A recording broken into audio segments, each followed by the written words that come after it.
So excited to have you in the cafe. That is going to be a game changer because it will be tied to federal funding. First of all, it takes a team. Dr. Tosha Rogers is a board certified OBGYN. You have to have equity in your own care while you're pregnant. Putting an end, finally, to maternal death. You can't take her in immediately. A vascular surgeon should have been called. That's right. She said to the nurse, "Please, I've got to get back to my babies." How the hell do we survive this? That was the last thing she said before she died. Next on the Health Mastery Café. Hey, it's Dr. Contessa, and you are watching the Health Mastery Café with Dr. Dave. Cafe connoisseurs, I'm telling y'all, we get the best guest on this podcast. My producer, my power producer, Nicole, has pulled it off yet again. In the studio, in the cafe, we have none other than TV personality Judge Glenda Hatchett. Yes, the Glenda Hatchett from Judge Hatchett, who's currently now in The Verdict with Judge Hatchett.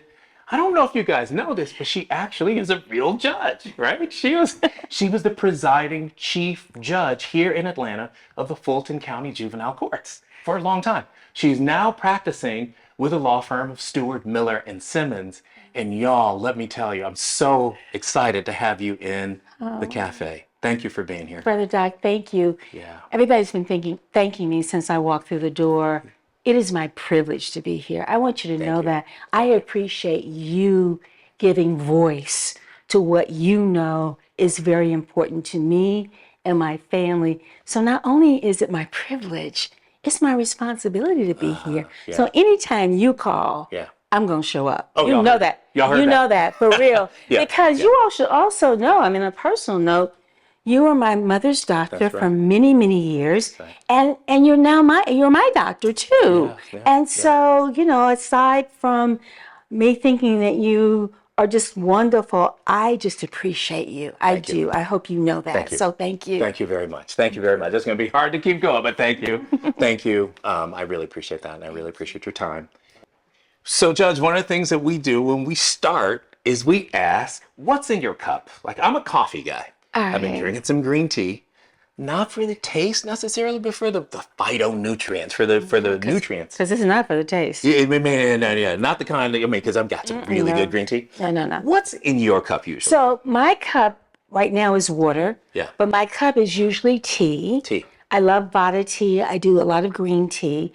And I don't do coffee. You want to know why? No, tell me. Because I worked full time and went to Emory Law School full time. Yeah. I was crazy. Do you hear me? Crazy. And I had a full time job, not just a job, but I was like the assistant dean for women in the undergraduate school. Oh, wow. So I mean, I had a serious That's job. a real job. So How'd you do that? I lived on coffee. I drank you had your coffee fill. all the time.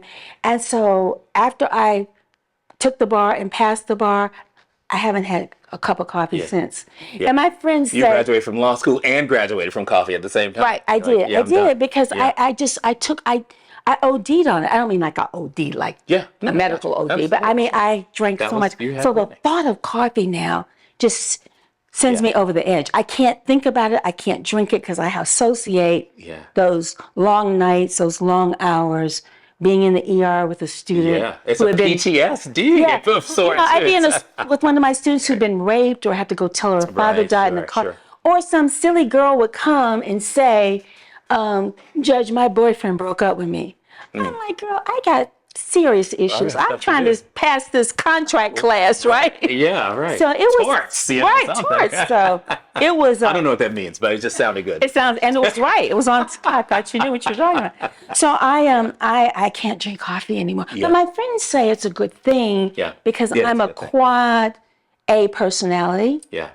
not just an A personality. They say I'm a The whole quadruple, quad, yeah. and they said you don't need coffee. Yeah.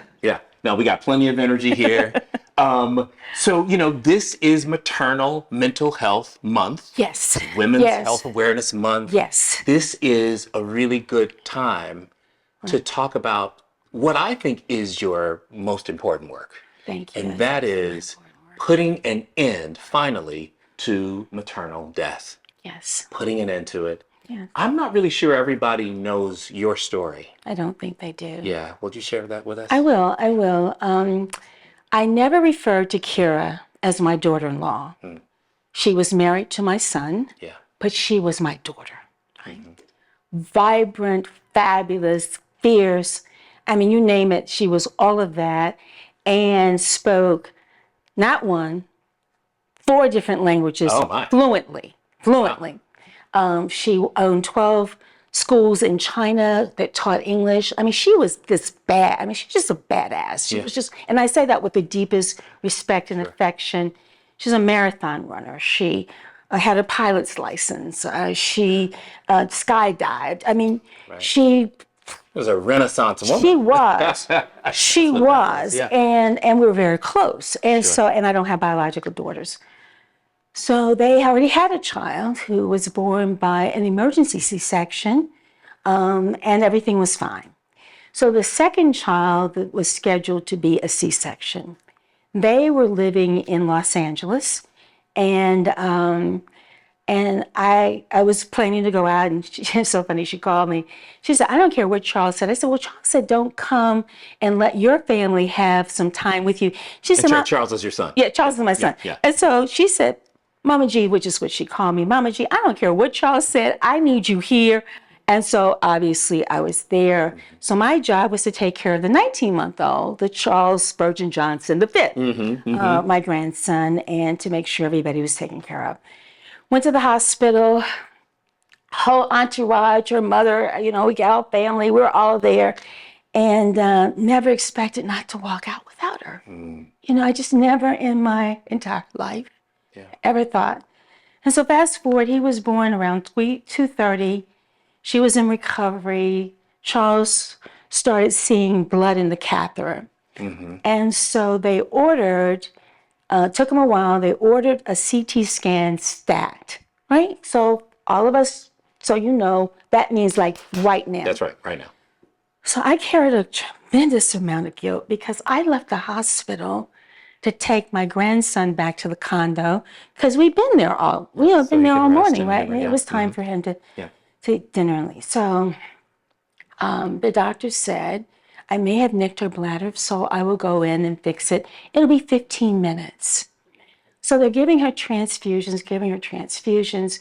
Meanwhile, you know me well enough to know, and I know doctors in LA. Yeah, of course. And I sat on the corporate board of HCA some years ago. Yeah. So I understand this. And that's a big hospital system. At the time, it was the largest in the country. So I know this stuff. So I went back, and I get a call from my son saying, Mom, they're going to take her back to the OR, and this is at midnight. That's the second time.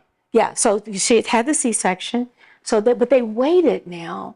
So Langston was born about 2:30 in the afternoon. They didn't take her back until the OR to operate on her until midnight, right? So you see how much time has elapsed?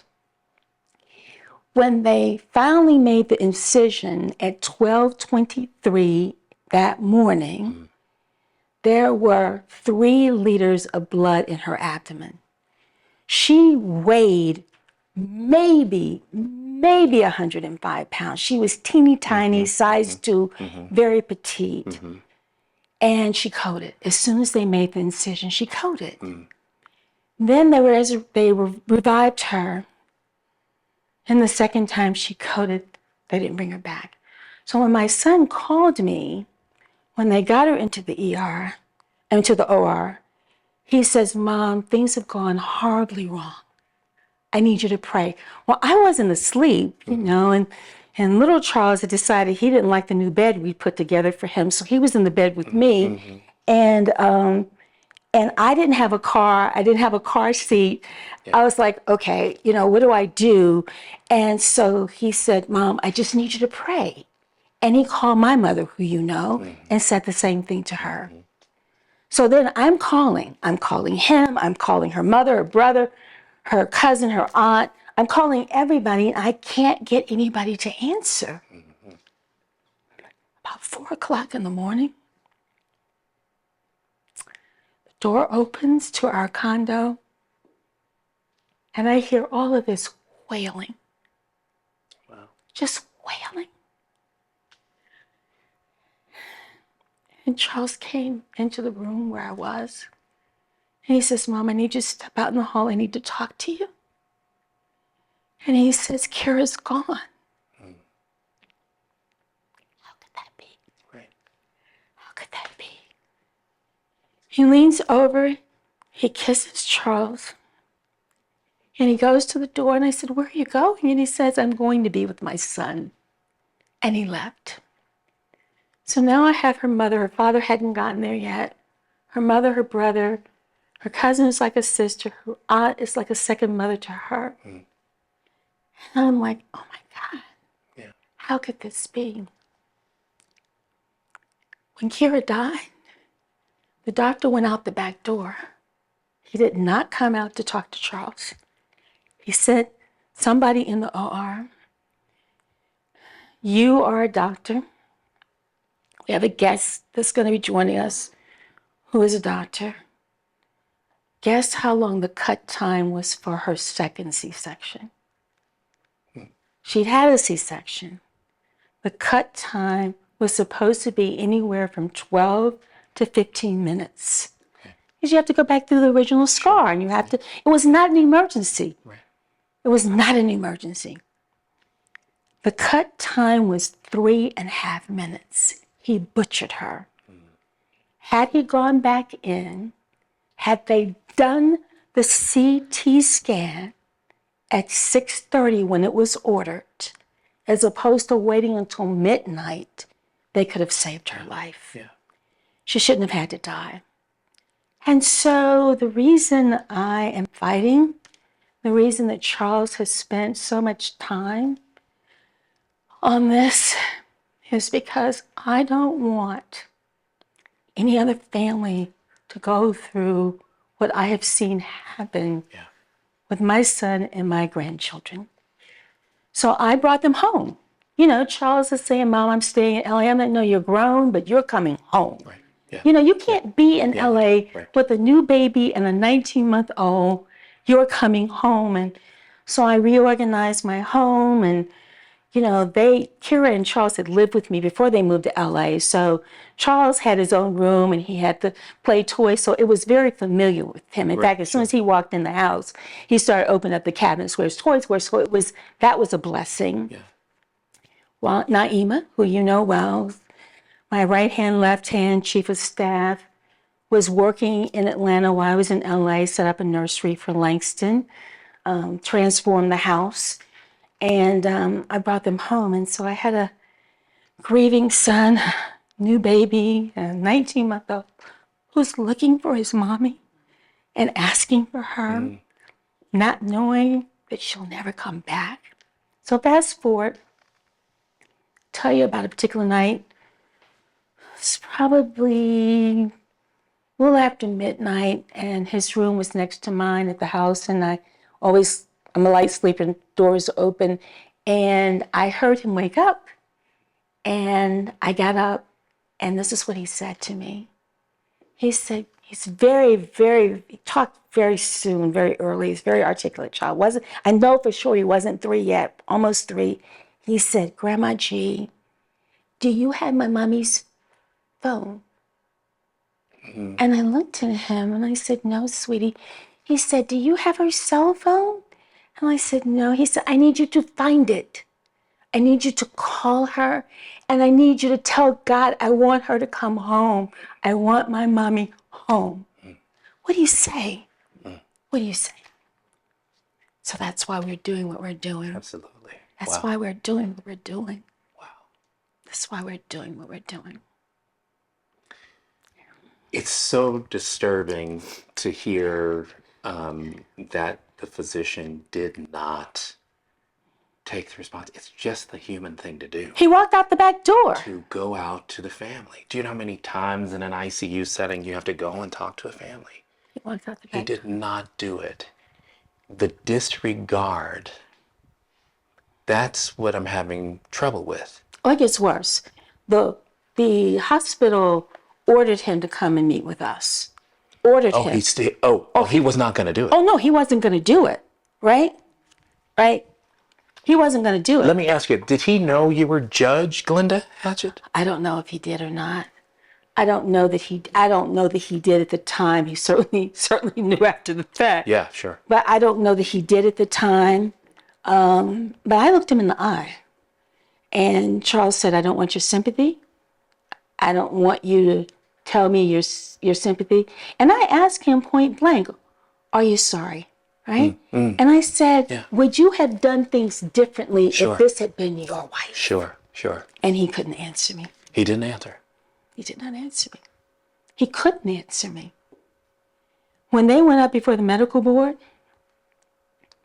I didn't go because I didn't think that, I thought it was pretty clear cut, right? I had other stuff going on. Yeah. I would have gotten on the plane, but Charles went. Yeah.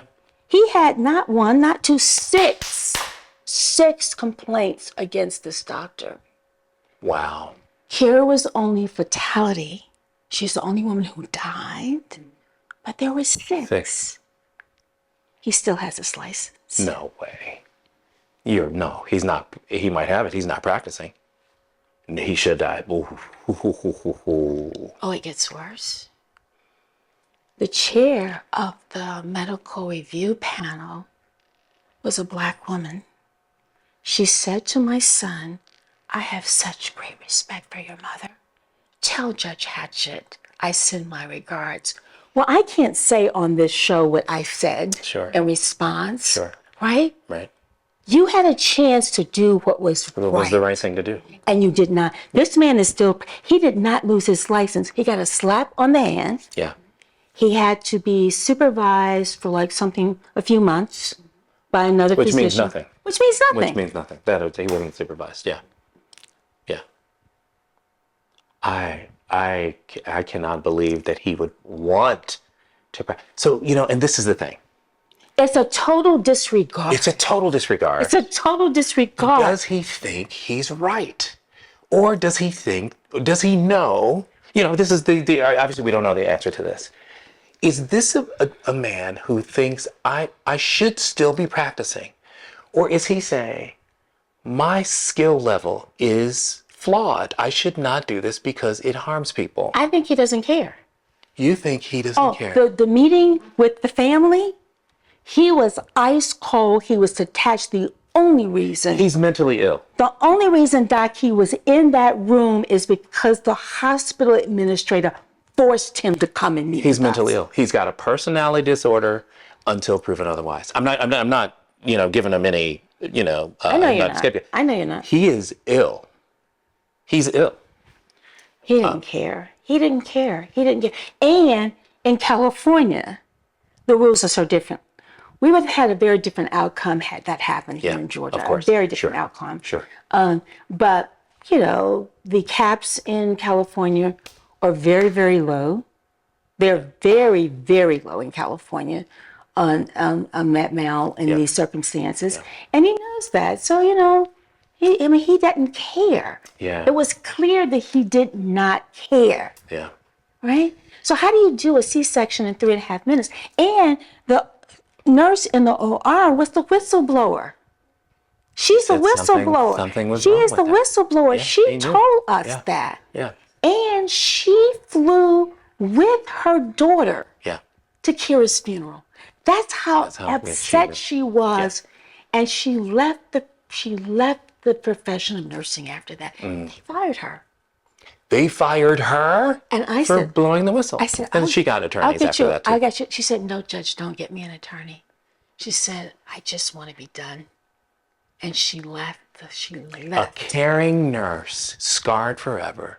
She probably, was, that kind of protection for very many people if she's in the OR with him.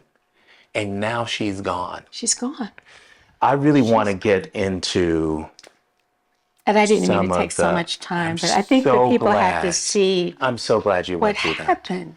If you didn't tell it like that, we wouldn't get the true essence of what happened and how ridiculous this is. It is. Unfortunately, it's happening across the country. Oh, it is. Unfortunately, it's happening around the globe Yes, that yes. women are dying Yes. either during or shortly after pregnancy Yes, they for are. reasons that we know the statistics say are preventable. 84% preventable. Say that again, Doc. 84%. Let's say is the that. latest statistic. 84 84% of the cases that die, particularly in the United States, are preventable. I have somebody who says, I know how to prevent.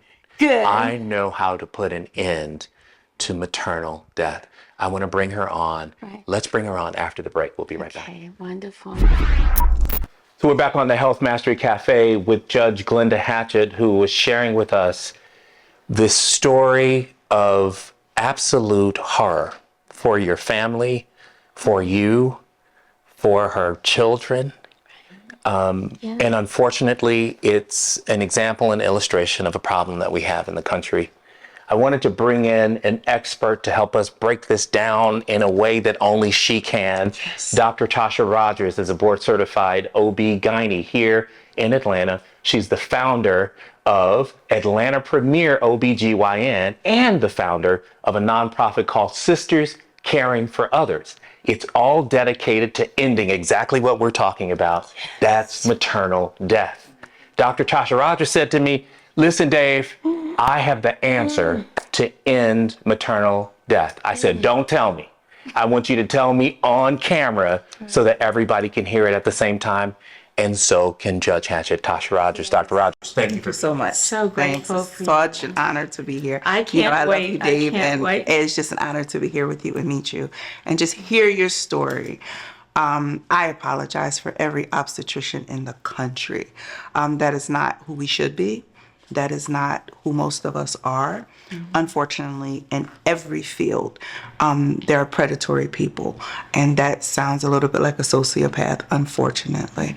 That is not what we do. And I don't want people to feel that that is what obstetrics. And that is true. That, one person doing that does not speak to the wonderful men and women who are there every day, day in and out, caring for their patients. And so that is very important that we make that point. But that person was a little bit of a psycho. Yeah. And just in hearing the story, and I was listening, and I just heard so many things that were just so wrong. Yes. Just wrong. And there were so many things that. And I just scraped the surface. I can only imagine. Because it gets very deep. It does. And at the end of the day, should have never gone back for surgery. She should have never gone back for surgery. How should they have fixed her? So in a situation like this, obviously what points to the problem with the healthcare system is the lack of urgency. STAT should mean within 30 minutes. Right. STAT usually means whenever they get around to it, which is sad. ICU and labor and delivery are considered critical care, so STAT should be STAT. It usually doesn't go that way. Let me, an important footnote for the audience too on this, Brother Doc, is that when my son pushed, and I carried such tremendous guilt because I left the hospital, I would have turned that hospital out. I mean, I would have called everybody. But what happened is that when Charles asked and kept pushing, they said to him, and I quote, "Your wife is not a priority." They did not say that. That's what they said. I know you lying. I promise you on everything. Those words came out of somebody's mouth? They said, "Your wife is not a priority." And that's why I carried so much guilt for so many years, because I was back at the condo with the baby. Don't carry guilt. And I don't anymore. I don't anymore. But I did, because had I understood that, there is no way in hell that I would not have been on everybody on the phone and everybody literally at the hospital, because I know how this works. Yeah. Right? And so they told him, "Your wife is not a priority." Wow. But see, so let me just interject. That is what is so horrifying about this story, right? Because you think, if this can happen to Judge Hatchett's family, it can happen to anyone. And just like you said, had you been there, you would have tore that hospital. Oh, I would have. Down. Yeah. But think about it, happens, as you said, all the time. Like you look at Serena Williams, right? Who was experiencing shortness of breath the day after. Right, that's right. She had blood clots in her past health history. Yeah, so and she knew what it was her like. body. Yeah. So she was like, no, there is something wrong. And so it's like, it's scary because you're like, what do you do?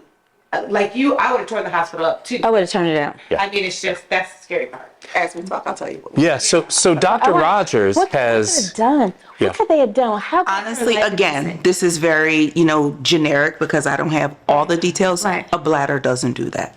A bladder does not do that. I think when he went through, I think he nicked the uterine artery. Yeah. I did too. That's what, yeah. Because I had an autopsy. I had an autopsy done. They had an autopsy. I had a second autopsy. Yeah. So So an artery was nicked. Yeah, it was. So she needed to be taken in immediately. Right. If you're not going to take her in immediately, you can't take her in immediately. A vascular surgeon should have been called. That's right. Vascular surgeon should have been called. You untamponade. Now, the thing is that once she's been bleeding all that time, if she has 3 liters in her belly, she's in DIC. As soon as you cut her, everything's going to bleed. Yeah, that's So what she went into multi-system. Everything just fled. she coded. Every time you stick her, she's just going to hemorrhage. You coded. cannot get control at that point. So it should have been early on. Either he should have taken her back and searched for the bleeder, did a CT, where are we bleeding from? Right. And then she should have gone to interventional radiology or called a vascular surgeon to embolize the uterine arteries, to block the uterine arteries, to stop the bleeding. But after 6 hours of bleeding, to cut her again is almost certain death. Yeah. So it's these are things that it can't be clear to lay people. Correct. That the complexity of what you just said. So we said a couple of jargony words in there. Yeah. When there's an artery, the artery is a high pressure vessel. When it breaks, you're dumping. It's like a fire hydrant. You're literally pumping blood. And the issue became that a certain part of that, when it bled, it actually was stopping. Right. The pressure from all the blood in her belly was actually preventing her from dying. Yeah. She said to the nurse before they put her under, because that nurse called me, she said to the nurse, please, I've got to get back to my babies. That was the last thing she said before she died, before she went under. Yeah. Please, I've got to get back to my babies. Yeah. Yeah, it just makes it tough. Really tough. 7,000 deliveries. There are many things that are going through your mind. Can you tell us, what is a family to do? What do you do? How do we navigate a system where it felt like we couldn't get something done that we know should have been done? Okay. Because at the end of the day, we want to help people not have this happen again. Yes. So let's speak a little bit to the issue. Okay. It's not just one issue. The issue has to deal with multiple moving parts, right? So initially, when this happened with the patient, what happened with the patient, you have a nursing issue. You have a nursing skill set. Her pressure was dropping. There's no way it could not have been. Oh, it was definitely It was dropping. Yeah. So at what point is that nurse astute to say, Doc, her pressure's dropping a little bit. It should have only been 2 or 3 readings.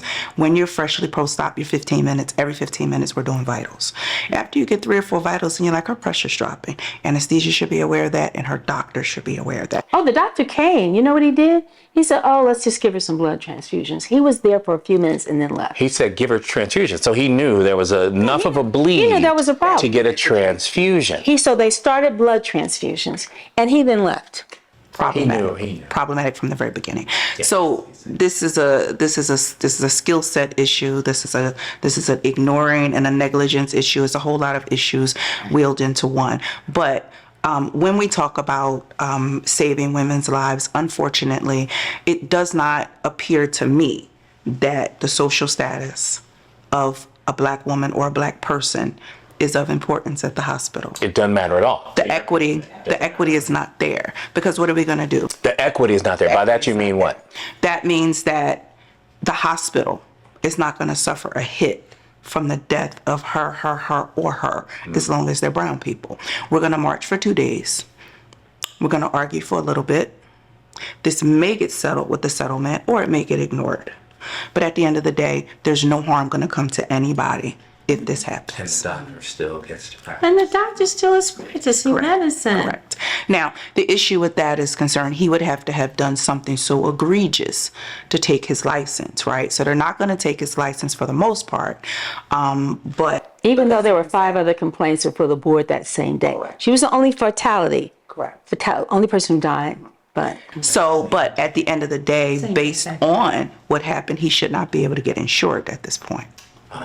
He should not be able to get insured. He's still practicing, so I don't know what he's doing. He's probably employed by the hospital.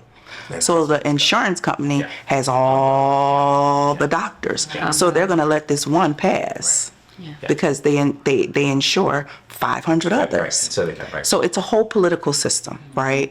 And so you have to say, yeah, with all that being said, that's great. How do I, as a person, my daughter, my niece, my wife, how the hell do we survive this? yes.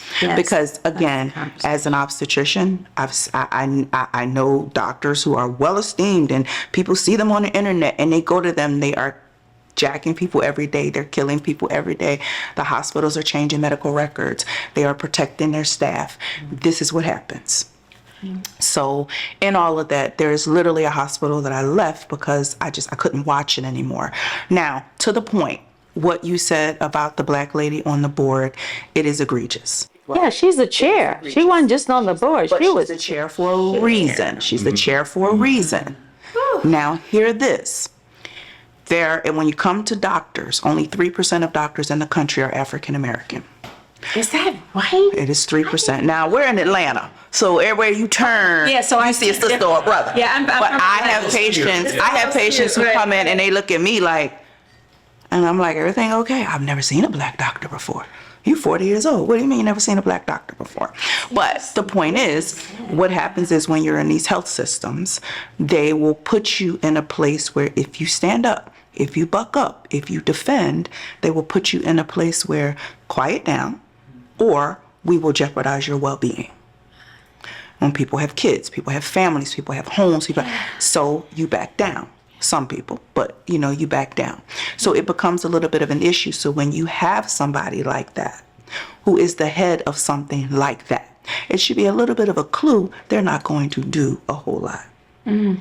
So outside of that, with all that being said, you say, what do we do? Because we're sitting ducks. Because I have some good news to share too. Maternal. I do. Good. I do. What do we do?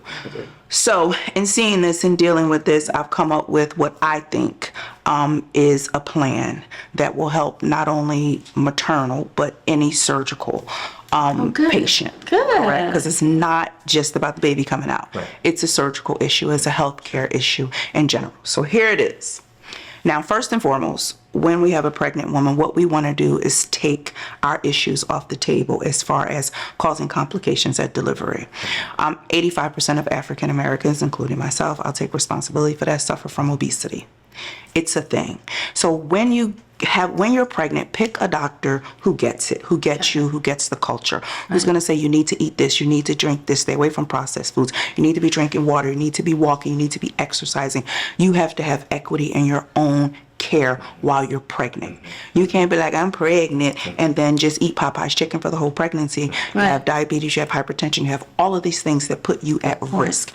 Obviously, you're not going to be able to fix all your ills, but part of that is taking care of yourself. Yes. That's the first part, and having a provider who's going to get you and take care of you. Yes. Now, that's for the pregnancy. What we walk into the hospital. We're in labor, we go into labor, or we have a scheduled situation. What do you do?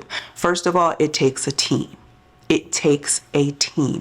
You do not walk into the hospital yourself, and I'll say 2 people, and because there are 2 shifts. There's the 7 to 7, and there's a 7 to 7. You should have somebody on each shift, okay? Now, what I usually will say is you have to understand the temperament of the people you bring with you. Now, as a culture, but generally, when one of your loved ones comes into the hospital, you're emotional. It's an emotional thing. You are going to advocate for your person, but sometimes we get a little too much snap, crackle, pop. Snap, crackle, pop is going to get you nowhere. Why? Tell me why. Nowhere. You mean a certain attitude? With a certain attitude, because what happens is the message gets lost in the messenger. We don't want that. And what you do, you create an environment. Security called. That's the point. You create an environment where they say, oh, you getting huffy? I feel threatened. Call security. So now your advocate is gone. Yeah. And they cannot come back into the hospital. And that was what Charles was walking that thin line. Yes. Because he said, Mom, I kept advocating, I kept pushing, but I also didn't want to. And I'm going to tell you how to fix it. Yeah. So, one of the things is you have to have a person with you. Now, the thing is about these people, you know what you're trying to prevent against, but you don't want to go with that spirit. So you want to have an advocate to say, hey, listen, I'm here to help. I know you have a lot of patients. I know you have a lot on you. How can I help you with my loved one?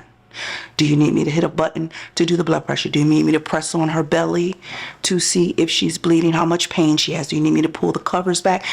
What do you need me to do? Now you're going to ask them because you want to come on as a teammate, but you're going to do it anyway. Yeah. So when that nurse leaves, how you doing? Is your pain okay? Does everything feel okay? Touch on the belly. If a belly is filled with blood, it's rock hard. Okay? It's rock hard. If the belly full of blood is hard. It's hard. If the belly's getting bigger, you pull it back and it's kind of flat. You pull the covers back 30 minutes later, starting to get bigger and bigger. We have a problem. Yeah. We have a problem. Yeah. When you start to notice that pressure's dropping, look at the blood pressure. It's on a machine. There are numbers. If the numbers are decreasing, the pressure's dropping. We got a problem. So for the support people to kind of understand how to do an exam post-operatively, okay, that is one of the things that's going to get early attention. Okay, now here is one of the biggest things you can hear if you hear nothing else: understanding the chain of command. You have to go up the chain of command, but there is a way to do it. All right, show us how to do it. Okay. So the first person in the chain of command is the nurse. You're going to say to the nurse, but not in a you need to know. Just say, hey, listen, I have some concerns. I think that this may be blah, blah, blah. If you don't get what you're needing from the nurse, you give her a chance to address the situation. You give her a chance, and a chance may be like 5 minutes, something like that. Not an hour, not 2 hours. You give her a chance, because if you bring it to her attention, then she should be addressing the problem. The next person is the charge nurse. So you say, hey, I understand, charge nurse. Charge nurse is next. I understand you're busy. Is there somebody who I can speak to over the floor? Nothing against you. Again, I just have some concerns. Okay. Always take yourself out of being in a defensive. Always say, hey, listen, you're doing a great job. It's like kind of like the Toastmasters positive sandwich method. So you give them something good, you hit them, and then you give them a little something else good. And so now you're at the charge nurse. The charge nurse is usually going to side with the nurse, because at the end of the day, if the nurse is not doing her job, it's because the charge nurse ain't doing her job. Right. Yeah. That's exactly what happened with after you have the charge nurse, you have the nursing supervisor. Now, the nursing supervisor is normally less invested. She's the nursing supervisor over all the nurses and all the units of the hospital at that point. Okay? Now, by the time you have to speak with the nursing supervisor, at that point, you should be calling your doctor. Yep. Or your cell phone, calling the doctor's office, whatever. Don't depend on them to call the doctor. You call your doctor. Yep. You did all of that. A lot of people are in groups, unfortunately, so it may be whoever's on call for that day. That's fine. Hi, my name is such and such. Such and such is the patient. We've spoken to the nurse. We have some concerns. And at this point, we've spoken to the nursing supervisor. We're waiting for her to come to the room, because normally they're circulating in the hospital. So you have to wait for them to come to the room. We're waiting for her to come to the room. But based on this assessment, I'm asking you, and all this should be documented, and who you spoke with and what time you spoke with them. I'm asking you to please come and evaluate my loved one who is your patient. Now, at that point, they don't come to evaluate it. That is direct neglect. Yep. Okay? Yep. So now you've asked the doctor to come. You have the nursing supervisor. Okay? You speak with the nursing supervisor. At that point, there are 2 departments in the hospital that don't give a damn about the nurse thing, the this, the that. Their job is to protect the hospital and keep the nonsense to a minimum. You have risk management, and you have compliance. Nobody knows about compliance. No, compliance is a hidden department. Compliance is a department that when you call compliance, they're the people who are like, we have to follow the government guidelines, and we don't care. We will drag the CEO out the front door, but you ain't dragging this whole organization with you. So it is. I chaired the compliance and patient safety committee when I was on the board of HCA. HCA. So that's why I was like, you know, when I left, I would have, you know. Yeah. But also her aunt, who was like a second mother, was a nurse, and so she was back there. Doing so I'm those things. thinking, Yeah. okay, we got this all under control. And so Such good advice, Doc. You're giving Well, so here's the thing. I do want to. such good advice. So it still didn't get done. What do you do? Yeah. Still didn't get done. What do you do? At that point, my recommendation is to have legal counsel at the bedside. Yeah. Do you get legal counsel to the bedside? I don't care who you are. And then at that point you say, and so lawyers talk to other lawyers. And so when they're at the bedside, you say, hi. How do you do that? How do you get legal counsel at the bedside? You know, like I said, that's the whole purpose of the nonprofit, but it would have been her, or it would have been, but it's one of those things that So somebody can pick up their cell phone and call. This is why we need law firms who are doing more maternal morbidity and mortality to say, hey, I have a delivery coming up. I may need you. It may be a situation where it's like, hey, you know, give us a $200 retainer for the pregnancy. So if you need us for delivery, we'll come to the bedside. Sure. So this is a model change that you're talking about. It needs to be. That's huge. That's a game changer. Yes. And so Ooh, mercy, yes, Lord. So is at the bedside. Nobody wants to talk to a lawyer. I hate to say it, sorry. No, it's true. Nobody wants to talk. No, that's why if I had been there, it would have been different. Right. So at that point, when the lawyer comes in, hi, my name is such and such. I'm an attorney for the family. I need to speak with the risk management And the or compliance people. Nursing supervisor will come down like, I don't want no parts of this. Who I need to call? Right. And that is when you get people on the phone, and that is when you get changes. Now, the thing is, this can't be a 5-hour thing if this person is truly in an emergency. Because a lot of things can happen simultaneously. Yes. But what we do have to do is keep our cool. And we have to stay calm. We see our loved one suffering. We see our loved one going down the tubes. We start yelling. We get upset. We're not yelling. We're not angry. We're scared. Fear comes across as anger most times. That is something I have to convey to people all the time. She's not angry at you. She's not being disrespectful to you. She's scared. Yeah. And so you don't want to feed that with anger. You want to feed that with calmness and love. Such amazing. Here's what I'm gonna add this, because this is so critical for us right now in this time that we're in. But what all of it is though is putting it squarely on the patient and the patient's family. Here's my my issue. If we are practicing medicine the way anybody who reviews that case would practice medicine, it would have been different. 100%. This is what has to happen. We are human, okay? We're human. And because we're human, we're going to have aversions. We're going to have things that, you know, based on our beliefs and all that stuff. You know, you may not like somebody because of the way they wear their hair, or they reminded you of the bully that messed with you in 5th grade. Whatever it is, we have those, okay? Yeah. The thing about our profession is you've got to be over and beyond it. So here's what we've got to do. We've got to be able to say, what is the algorithmic method to deal with the top 10 things that happen to pregnant women, period? If there's blood in a catheter in the first 24 hours, first 48 hours of delivery by C-section, these are the 5 things, and they're on the wall in the room so that even we generally have. Here's the thing. Do you have that? We have the algorithms for what to do. Is it on the wall in the room? Well, and a lot of times it actually is bleeding protocol. This is what you do. We have all Okay, types of so you've got a bleeding drills. protocol. We have drills. We have all the things. Here's the thing. The hospitals don't really care what their maternal morbidity or mortality numbers look like, because nothing affects their money. If the state said you have a certain amount of maternity and morbidity cases, you get no funding. You get no funding. Then we would have protocols from the top to the bottom, so that the money is important to the hospital, and that's it. But this is the good news. Yeah. I know we need to wrap. This is the good news.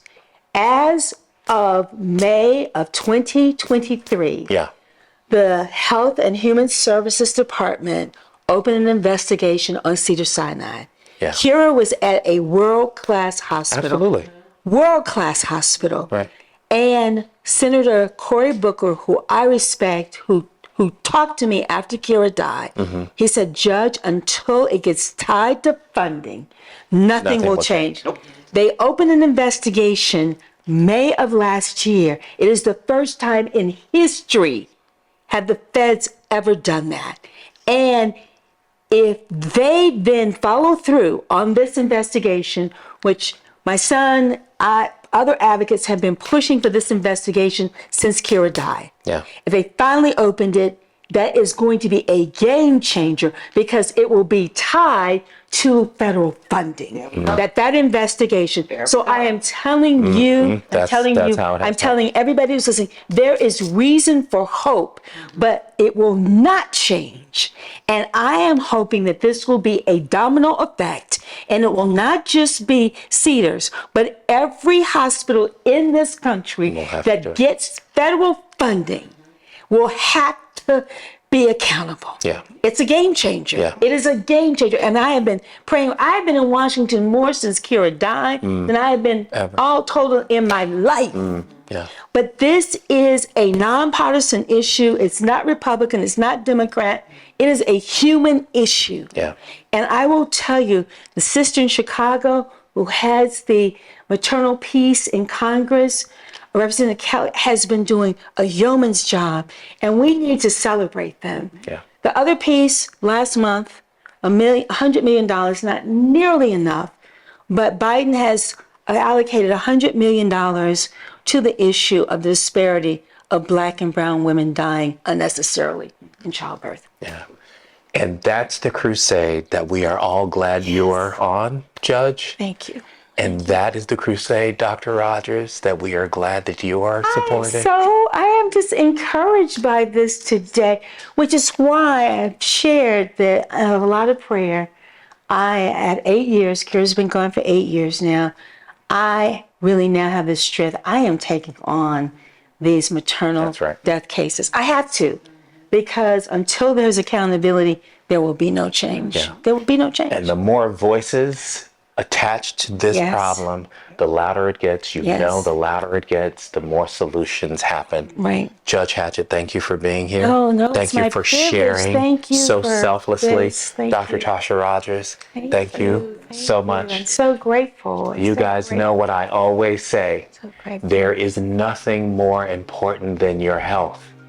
Now go master it.